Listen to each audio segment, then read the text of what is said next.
సజీవ వాహిని ఇది సత్య ప్రకాశిని.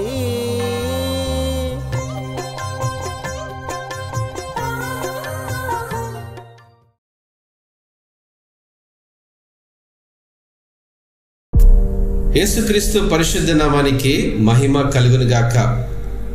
40 శిలువ సాక్షులు మన పాఠ్యభాగంలో 5వ పాఠ్యభాగము దేవుని రూపాంతర అనుభవాల నిదర్శనం అపోస్తలుడైన పౌలు యొక్క జీవితం గురించి నేర్చుకుందాం. దేవుని కృప ద్వారా ఎటువంటి జీవితాన్నైనా మార్చగల శక్తివంతమైనదంటకు అపోస్తలుడైన పౌలు యొక్క జీవితం ఒక అద్భుతమైన కథ అండి. విశ్వాసులను వేధించే వ్యక్తి నుండి నమ్మకమైన అపోస్తలుని వరకు పౌలు యొక్క ప్రయాణం సజీవుడైన క్రీస్తును ఎదుర్కొన్న సంఘటన అతనికి కలిగిన లోతైన పరివర్తనను ప్రతిబింబిస్తుంది. తార్సుకు చెందిన సౌలుగా తన ప్రారంభ రోజుల్లో పౌలు తొలి క్రైస్తవులను తీవ్రంగా హింసించినందుకు అపఖ్యాతిని పొందాడు. కానీ దమస్కుకు వెళ్లే మార్గంలో తన జీవితంలో రూపావళి మార్పు కలిగింది. ఎప్పుడైతే పునరుద్ధరణ యేసు ముఖదర్శనం కలిగిందో అప్పుడే అంధుడయ్యాడు. ఆ క్షణంలో పాపం యొక్క వాస్తవికతను ఎదుర్కొని యేసుక్రీస్తే నిజమైన ప్రభువని రక్షకుడని గుర్తించవలసి వచ్చింది. ప్రవక్త అయిన అననీయ చేత పరిశుద్ధాత్మ ద్వారా పౌలు యొక్క కళ్ళు భౌతికంగా ఆధ్యాత్మికంగా తెరవబడ్డాయి. బాప్తిస్మంలో పరిశుద్ధాత్మతో నింపబడ్డాడు. నాశనం చేయాలని కోరిన సువార్తను ఇప్పుడు అనేకులకు వ్యాప్తి చేయడానికి అంకితమైనటువంటి క్రొత్త జీవితాన్ని ప్రారంభించాడు.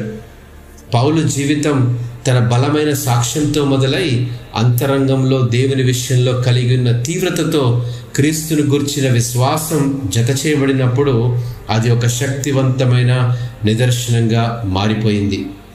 లెక్కలేనన్ని పరీక్షలు కష్టాలు ఎదురైనప్పటికీ హింస, జైలు శిక్ష లేదా ఓడబ్రద్దలైన సందర్భాలు ఎదుర్కొన్నప్పటికీ పౌలు తన అచంచల విశ్వాసంలో స్థిరంగా నిలబడగలిగాడు.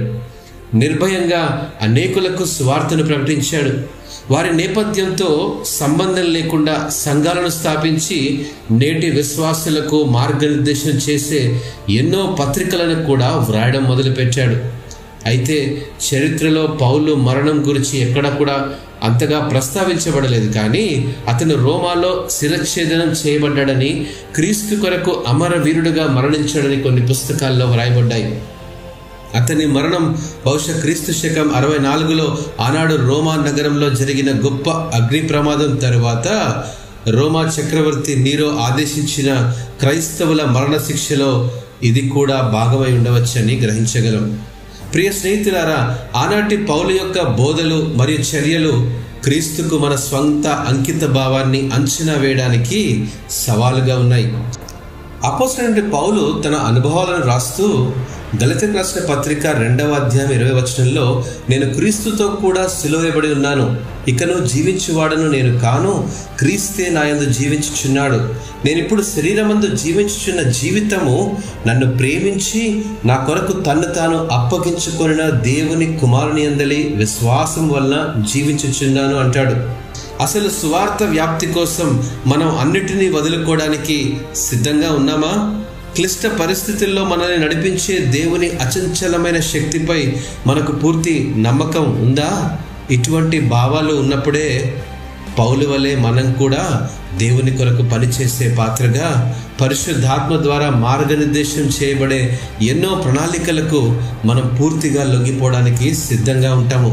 నేనంటాను, పౌలు జీవిత సాక్ష్యం ద్వారా దేవుని అద్భుతమైన కృపకు ఎవరు అతీతం కాదండి. అతని అద్భుతమైన పరివర్తన అనర్హులుగా భావించే మనకు ఆశాజ్యోతిగా సహాయపడుతుంది. దేవుని కృప అన్ని పరిమితులను అధిగమిస్తుందని, ఇతరులకు సేవ చేసే అర్థవంతమైన జీవితాన్ని పునరుద్ధరించడానికి, మార్చడానికి మరియు మనల్ని సన్నద్ధం చేసే శక్తిని కలిగి ఉందని గ్రహిద్దాం. దేవుని కృప మీపై మెండుగా కుమ్మరించబడునుగాక. ఆమేన్.